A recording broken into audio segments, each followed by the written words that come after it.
So, what does God want the first thing for you to know when you become a Christian, right? So let's actually go back to the Israelites. They're leaving Egypt, right? Moses is guiding them through the wilderness before they enter the promised land.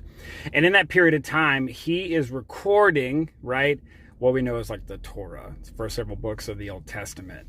It is, and the first one being Genesis. And so the first thing God wants the Israelites to know, who have known nothing but slavery and being second-class citizens and not being valuable and treated basically like cattle, that they were made in the image of God. Not only were they made in his image and his likeness, which completely elevates them above and beyond anything they could ever thought possible, but it says that mankind was given authority over the earth. They ain't had authority over nothing for forever. And that's the first thing he wants them to know so they can step into that as they prepare themselves to enter the promised land. And we see bits of this and how important this is when Jesus in the New Testament, he says, you cannot put new wine into old wine skin. It won't work, because what happens is the new wine will actually expand and it'll burst the old wineskin. You got to put it in new wineskin that is flexible and can expand with the wine. So otherwise,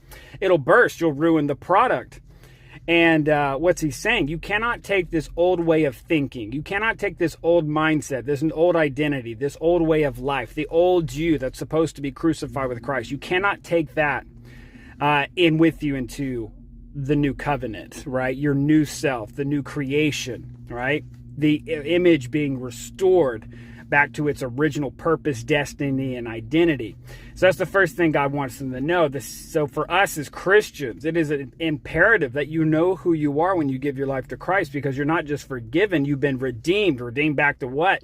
You were redeemed back to the original design. You were redeemed back to what you were always created to be from the very beginning. And so when the Bible in like Romans 5, 1 and 9 says you've been declared righteous by faith and righteous by the blood, right? And in Colossians 1:22 says you are presented to God because of Jesus, holy and blameless and faultless, right? That's who you are on day one of giving your life to Christ, of stepping back into unity with the source of life. Otherwise, if I'm the enemy, and I put my enemy cap on real quick, y'all saw how much volume I have under this hat. If I, right, don't know that, the enemy will just convince me that I'm trying to work my way to those things that I already am. What did the enemy do with Eve? If you eat this fruit, you'll be like God. They were already made in his image. It's the same trick over and over again. So for sure, if anything, now know who you are in Christ.